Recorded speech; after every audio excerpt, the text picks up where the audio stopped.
Hi, welcome. This is the third part of the unpaid work chapter of the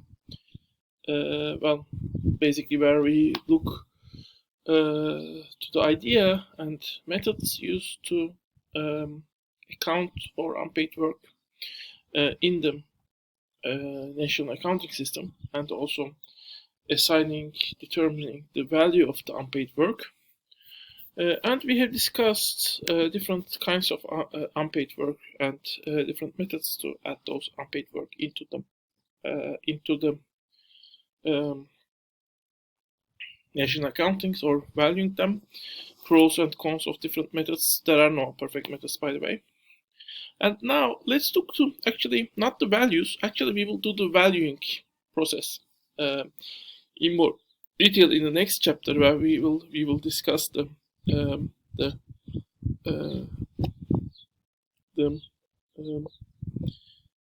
care work, basically, which is maybe the most important type of unpaid work, because it is the other parts can be taught as strictly collective or strictly personal, but care work is one person is doing work for someone else, basically.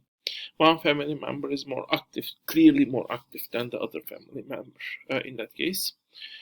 But before doing that, let's look to a very rough measurement of the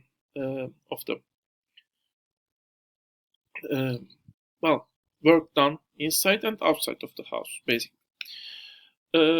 Here you can see the number of minutes men and women work in different countries. This includes both market work, but also inside of the house. It doesn't include leisure activities, by the way. Looking to one country, for example, Colombia. Moment. Let me try to make this larger. I can make it larger. Okay, this is urban areas. In urban areas in Colombia, women work 399 minutes per day. Men are working 356 minutes per day. So women are working 12% more. If you look at similar numbers, actually, always women work more, although the difference is smallest for Kenyan urban areas, not the rural areas. And women, this is also the place women work most. Women are working 590 minutes per day. If you divide it to 60, you find the actual hours. I mean, the number of hours a person is working. This is almost 10 hours. 10 hours short of 10 minutes. And men are working not 10 hours, but around 9.5 hours, 9 hours and 30 minutes, around 32 minutes to be exact. So men and women might be working a similar amount of time, because maybe for the subsistence, both of them are need to work more. But in urban areas, in other places, also the difference is not that large. By the way, this is around, actually, women are working in Colombia. That's the place with the highest difference. It's also the place where men at least work the smallest amount. Also, on average, the work time is the smallest. Women are working on average 6 hours and, I believe, 39 minutes, and men are working 5 hours and 56 minutes.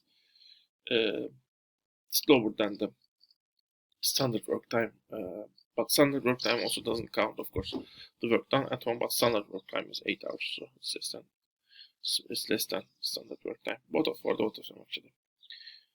When you look to the rural areas, in the rural areas people work more.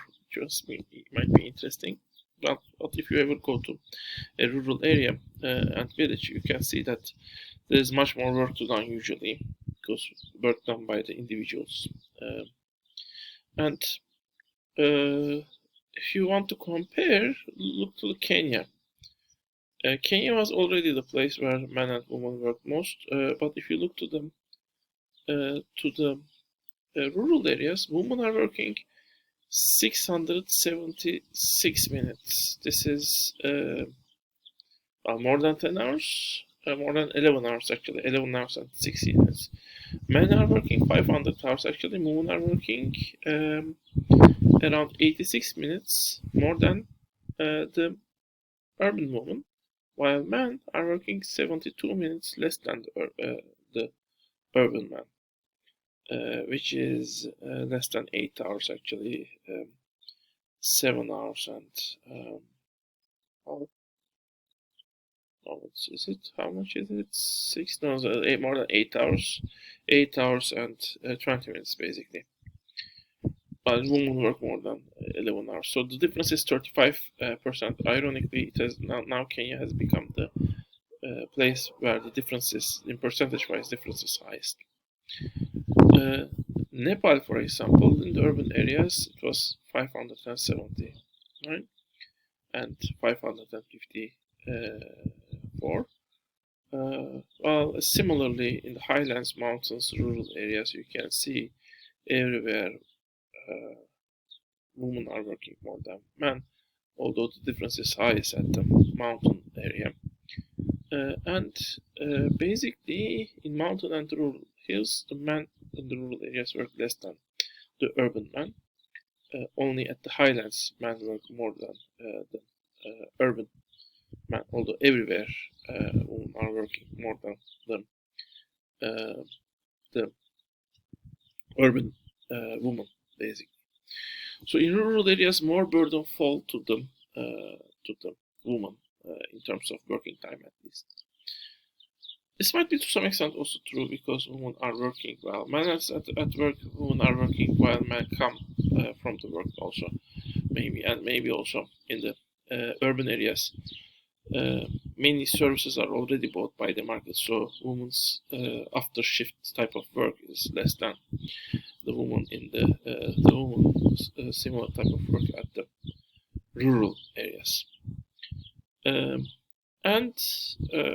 well, when you look, basically, Bangladesh is the place, surprisingly, where in the rural area, women's work burden and the male work burden is difference is smallest, and also considering the rural type of the work time in the rural area, in Bangladesh, the women have the smallest working time, which is around 9 hours, and man also has the smallest working time, which is around 8 hours, 8 hours and 16 minutes basically. So on average, in the rural area, women work 2% more than men.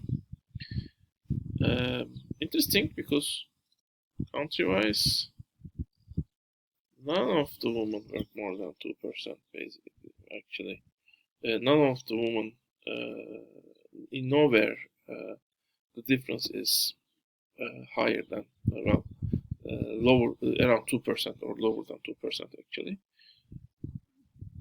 Maybe maybe I mean it's written like that, but you may make the calculation again. In the urban areas, this ratio is higher, and that's acceptable, by the way. That's something expected, by the way. If you look at these differences are much higher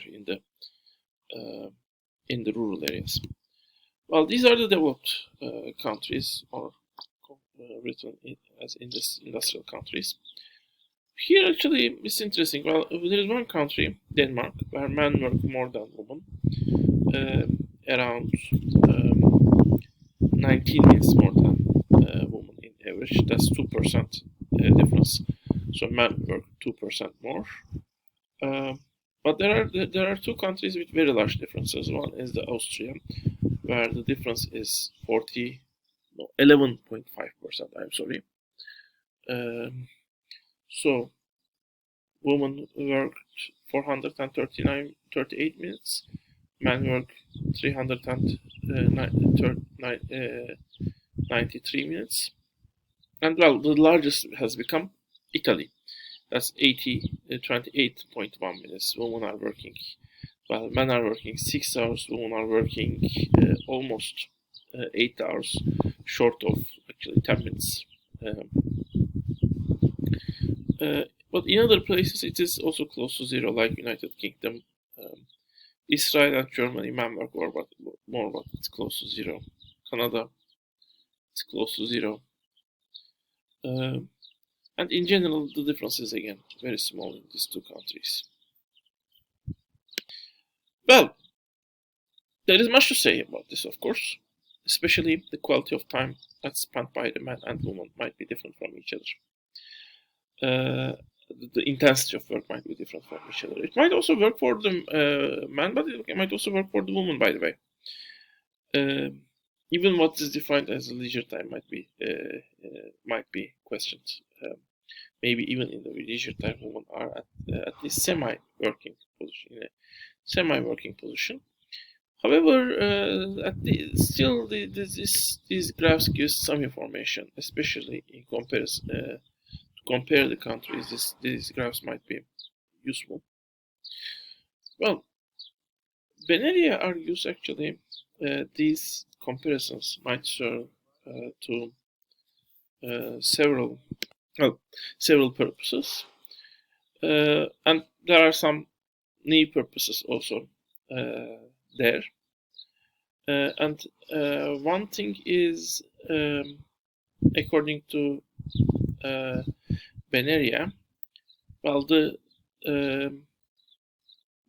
might be a crisis of the work done inside of the house. So, inside of the house, there is some work that needs to be done, especially if it's not that important individually. It might be important for the children. But how much of this work is done? How efficient is this work? Is the amount of work done in the house increasing or decreasing? Those aspects are not taken into account. So in order to see how much work is done inside of the house, these accountings are necessary, according to Beneria. Well, second thing is the relationship. Well, basically, that's something we have already mentioned. Many women are not able to enter to the market, and they might be basically forced to stay outside of the market, or at least the work they do inside of the household might affect their market status. So, what each of the husband and wife, each of the pair is contributing to the household, is something we should know to understand family dynamics, according to Beneria. Third thing is, well, the relationship of the household work and household work burden and the market work status of the person. So to some extent, women's maybe preference of maybe part-time jobs, unstable jobs, or promotions are basically related to the work they do inside of the house. That's also something we need to understand.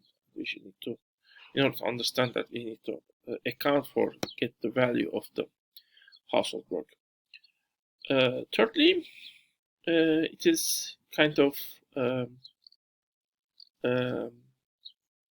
fourthly, basically, it's kind of also important how basically certain policies, especially done by the state, are affecting the household work dynamics, the work burden on the people. As you see, for example, in urban areas, the burden is much lower than the rural areas. That might be something we should think of, especially if working so much is not healthy for the rural people. So maybe in the policies we design, we should take this picture into account. So those are Beneria's arguments to support this type of work, to get value of the unpaid work. Well, however, there are also critiques to this effort from neoclassical school, but also from the feminist school. Next, we will see these critiques. See you in the fourth part of this lecture.